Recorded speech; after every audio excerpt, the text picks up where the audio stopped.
Hi, and welcome back to the Outdoor Kitchen Show. I'm Marissa Turner, and today we have a great panel of people to talk with about jambalaya. If you ever wanted to know anything about jambalaya, this is the place you need to be. With us today are Jody Elisar, Braud, and Wally Tallion. They are all members of the Jambalaya Festival Association and all former champs and champ of champs with jambalaya.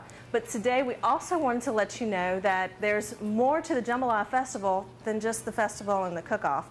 Guys, you have all volunteered for several events, and Jambalaya Festival Association participates in things all year long, right? I mean, there's cook-offs like Swamp Pop, and then there's also the Christmas Parade, and then you've heard how a lot of people went up to Joplin, Missouri and cooked jambalaya for the disaster area, and all of these things that they've brought Ascension Parish nationwide. And so we wanted to sit today and talk about some of the things that Jambalaya Festival Association means to these guys. Now, Jody, we haven't had you on the show yet before. Wally, we talked to you last week for Senior Citizens Day, and y'all seen Carlos cooking for us at the deer camp many times, and we so appreciate that. But Jody, since you knew, we're going to pick on you first. Okay. How did you get started doing this with the cooking and everything? Well, at the young age of 12, I took up the art of cooking jambalaya outdoors and really enjoyed it a lot with my grandfather, and knew the Jambalaya Festival was going on at the time, but I wanted to get involved in the competition. So I started in the early 80s and been cooking every year since then, and won in 2008. Okay, you won in 2008, and then you were Champ of Champs the next year. In 2009, yes ma'am. That's fantastic. Now, Carlos, what are some of the things that you've volunteered to do with Jambalaya Festival Association, the different things that you've done for the association here in the parish? Oh, I've done a lot of benefit cooking for different organizations, and like I said, that's mostly what we do. All the monies we make, it goes back into the community, you know, on for benefits and stuff, you know. Absolutely, for people who need it for their health bills, or you know, whether it's a medical thing or it's a church thing or just a general charity thing. There's so many of them here. You know, and the Jambalaya Festival Association is a part of a lot of it. Now, Wally, what do y'all do for the Christmas Parade, too? Because y'all do that, too, huh? Well, nobody else wanted it. They were fixing to go. So it's a lot of hard work and something else that we enjoy promoting our city, you know. And, and if we wouldn't have stepped up to the plate there, it was going downhill. So and that would have been a shame. I love the Christmas Parade in Gonzales. Yes, we set up over there at Railroad Auto Plaza, and Eric over there makes a big pot of something. Sometimes it's taco soup, sometimes it's a pastelada, who knows. We set up there all day, and when the parade finally comes, it's just so much fun because it's a Christmas parade, and they throw the beads, they do everything. It's a wonderful event. and we started getting all the champs to ride on the truck and throw beads and everything. It's a good thing for us anyway. We like to get up there and ride and throw.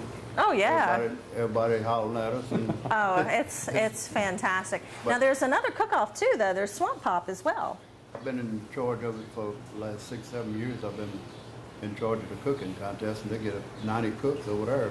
But it's on burner instead of the wood like we use, and it's good for the guy that's just starting out. The new cooks, yeah, because there's more latitude there. You can train on that. And now you guys were talking about the heats and everything else, because as we're filming this, it's just before Jambalaya Festival, and I am going to play this again through the year, but just so people understand how this works. You were talking about with the judging, with the different heats, and with the new iPad and everything else, how the judging and the scoring is going to be a little bit differently, and y'all were kind of hashing out how that's going to work for ties, because the scoring range doesn't go up very high, and when you've got that many cooks, you're going to have ties.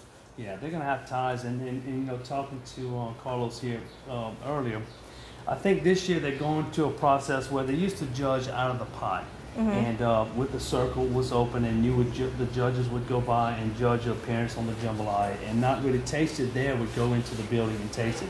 This year, I think they're going to cook it and put it into separate ice chests, and put your ice chest to the row of the judges, so they can judge it out of the ice chest, and it'll be a little bit different because each heat used to get a semifinalist name called out after each heat.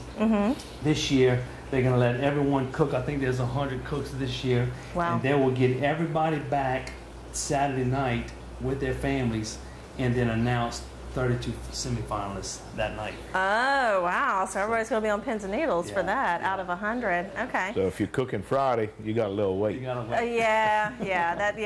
That's not fun to have to wait to hear your name for that. But now that's a lot different than Swamp Pop, because I know with Swamp Pop, which is the sister festival, they bring the judges the little styrofoam trays. Right. But that's a little bit different because they even cook with pork and everything else in that one. Now tell me the rules for Jambalaya Festival cooking, because it's different. There's no other competition like it in the world, and it is strict. It is no joke. They are serious about the Jambalaya Festival. Tell me the rules. It's cooked with hen on the bone. Hen on the bone. No sausage. But you got 30 pounds of hen and 10 pounds of sausage. 10 pounds of rice to start. And if you make the semifinals, then you go to 15 pounds of rice, 45 pounds of meat. And the finals will be 20 pounds of rice with 60 pounds of meat. So your ratio that you started with, you got to get that down pat, because you got to work it with that each time stepping up. You got to cook 3 good jambalayas. Right, and it's over the wood fires. There's no substitute for that unless the weather is terrible, right? And then the wood fire itself, that's contentious. We've had it where the rain comes and the wood will wash out from under your pot, and you got to have a moat built around it to keep your wood from washing away. So it's rough. When the weather gets bad, it's a bad situation. Okay. The wood is bad enough to start with. A lot of people strong survive. You're right about that. The direction of the wind blowing, you got to be conscious about all that too. It just makes a difference on how that wind blows, which way it's getting hot. Yeah, and huge restrictions too, because you can't use like seasoning blends and things like that. What are the no-nos? Carlos, what are the no-nos? Well, like I said, we use strictly hen, onions, and you got a choice of bell pepper, garlic, celery. But you use that to, how you want to use it. You put the amount you want. Everybody uses the same amount of meat, the same amount of rice. Right. And for the onions, you might want to use the same amount of rice and onion ratio. Some people use a little less. So that's the only personality difference. That's the only thing with you the got to use. Now the rest of the stuff, like your hot sauce and black pepper and salt, you do it to your taste or your recipe. Right. Okay. So it's really it's not so much about the different personalities. It's about the technique, because it's all about the rice. Jody, tell about the rice. It's all about the rice. Because I know you have to have your rice. If you're looking at it, the rice has to be split just perfectly. She's been around. Oh yeah. You got to look for the split, because Lord help you if you use parboiled rice in a competition. It's out. No, we use extra long grain rice, like Carlos says, and I think that there's no additive, no different coloring or nothing. You have to make all of that in your pot. Oh yeah. But as an end result, basically all the tastes are going to be the same. And you talk to all of your past champs and all the people who made it to the semifinals. The rice is the key. Yeah. And to all your young cooks, you need to work on perfecting the rice, because as a judge, I know what I'm looking for. It's got to pop. It has to pop. And, Yeah. and a lot of people, laugh at you when you say that. But if you look at beautiful rice like his, and and a few people that cook in the competition, it's perfect, and it is no question. It's not gummy, it's not sticky, it's not greasy. It's a perfect rice. And every person who's won in the world champion has had perfect rice. Yeah, and a lot of luck. A lot of luck. Yeah, you got to have some luck. You can't have a green salad in the jambalaya. No, can't have no green salad in the jambalaya. No tomatoes, none of that. It's got to be. Well, you really want your jambalaya to taste like the meat you're cooking it with. You want the rice to taste like your meat. If you start putting too much bell pepper, too much garlic or whatever, you're changing your taste. You just want a good blend.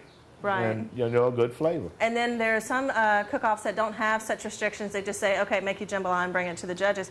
And there will be people who make the New Orleans style jambalaya, which is the red one. Some of them are almost a tomato gravy with rice in it. And then as you move upriver, it's more of a brown jambalaya. So it's just it depends on where the cook is from and stuff. And I've even seen some that are full of sage and all kinds of interesting things. You see them all go, oh no, you ain't having that. No green stuff in my jambalaya. So it's amazing how this one dish can bring a community together like it does, because it's so much more than just the dish. It's being all together and being the community and having the festival and having all these people come visit and see how serious these guys take it and how much a part of our culture it is here in Ascension Parish. Yeah. Guys, thank you so much for coming out today. I sure appreciate it. And you know what? We're going to drag one more person out here to tell you some more about Ascension Parish tourism, but we're going to take a quick break. We'll be right back to the Outdoor Kitchen Show.